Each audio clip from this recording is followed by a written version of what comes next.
Call it money in the bash that briefcase open? Seriously, though, I am really digging Bayley's new aggressive attitude. These are my assorted thoughts on the July 19th, 2024 WWE Smackdown.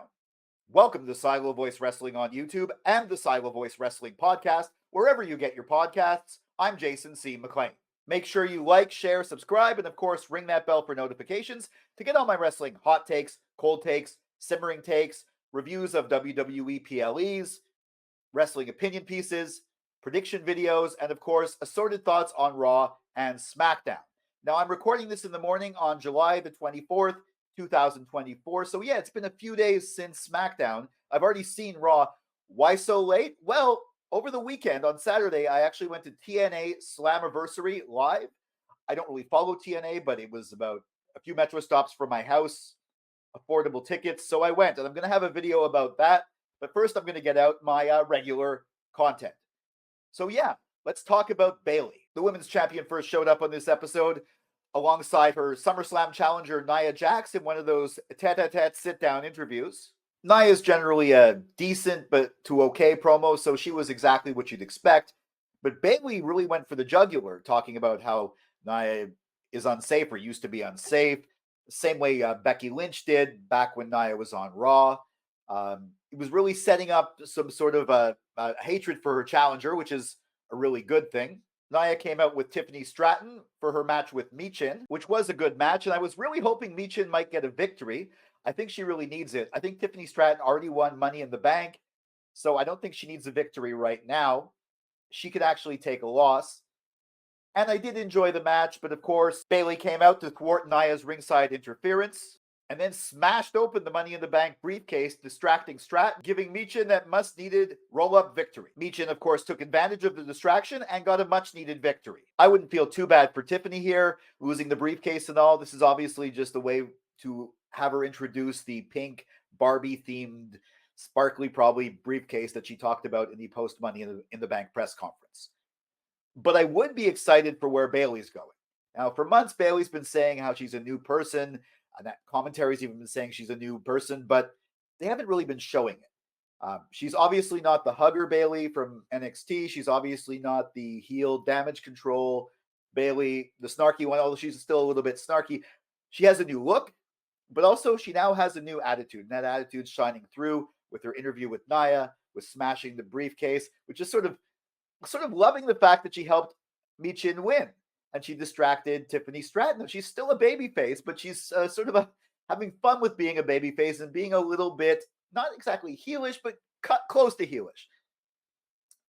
I think they have to continue to build Bayley as a champion, whether she beats Nia or not. They have to really define this new championship, Bayley, and I think they're starting to do a really good job, in particular with this episode. Logan Paul finally signed the contract.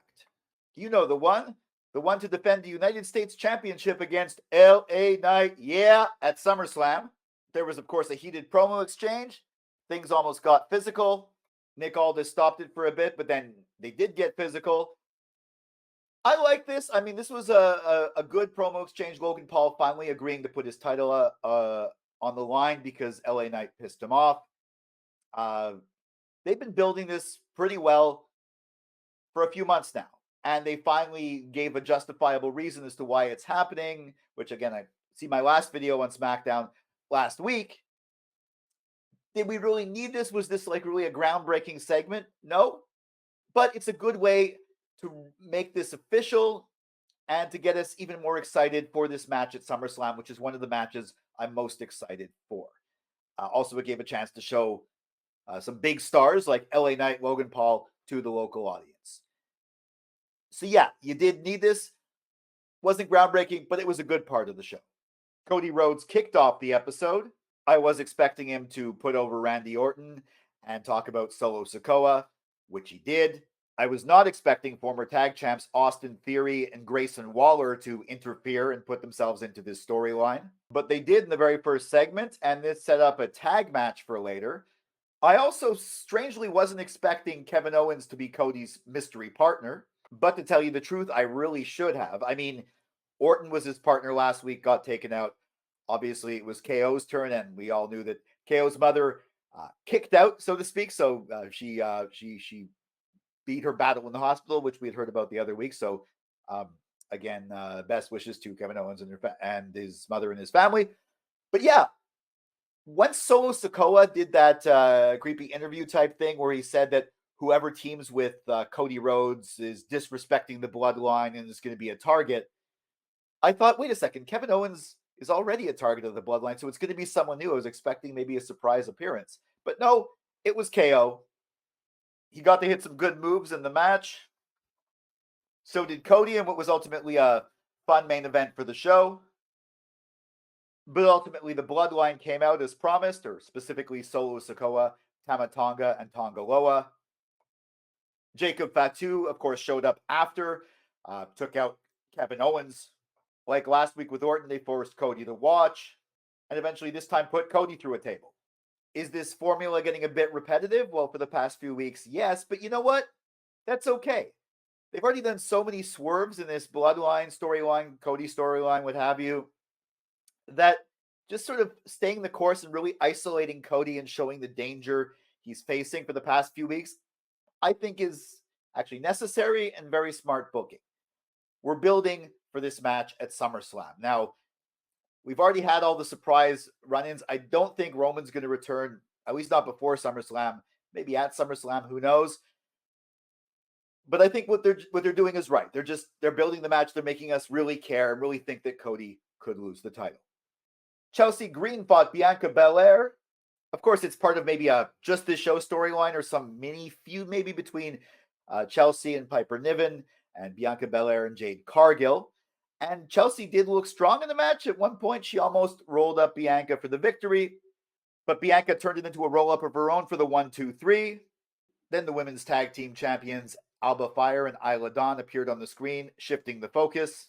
And the women's tag champs are going to be on SmackDown next week to confront Bianca and Jade. At some point, there might be a rematch. Yeah, that was the focus. But you know what? I think Chelsea is still being used properly here. I mean, she didn't win Money in the Bank. She was basically the MVP of that match, close second. And here, no, she didn't win, but she's not going to beat Bianca Belair in a singles match. Bianca Belair is one of the biggest women's stars in wrestling for the past several years. But the fact that she was competitive and the fact that Bianca had to win with a small package, a surprise roll-up. When do you ever see her do that? She usually wins with a KOD, knocking the people out. I think this was actually a net positive for Chelsea, even if it was just to set up Bianca and Jade potentially taking their tag titles back. And we had Andrade versus Carmelo Hayes. It was a much hyped and solid match with a lot of high flying, some good moves. Honestly, though, this story hasn't caught me yet. Who knows? Maybe it will. And these were my assorted thoughts on the July 19th, 2024 WWE Smackdown. Do you agree with my takes? Is there stuff I should have included but didn't? Let me know in the comments. Follow at Silo Wrestling on X, at SBS Reviews on Instagram and Facebook, and me at Jason C. McLean on X and Instagram. Make sure you like, share, subscribe, and of course, ring that bell for notifications. I will be back with my assorted thoughts on Monday's Raw. Also, I'm going to try and get in the video about Slammiversary and another wrestling opinion video before I get into the next SmackDown, all my predictions. There's a lot going on. For Silo Voice Studios in Montreal, I'm Jason C. McLean.